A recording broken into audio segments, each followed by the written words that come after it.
বন্ধুপুর বন্ধুরা, বসে পড়লাম। খুব খিদে পেয়ে গেছে আজকে।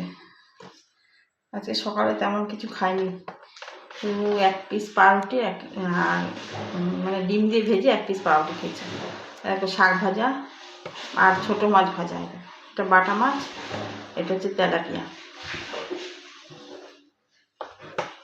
রসুন দিয়ে শাকটা ভেজেছি, পেঁয়াজ দিতে না ভুলে গেছি। রসুন দিয়ে ভালো লাগবে খেতে।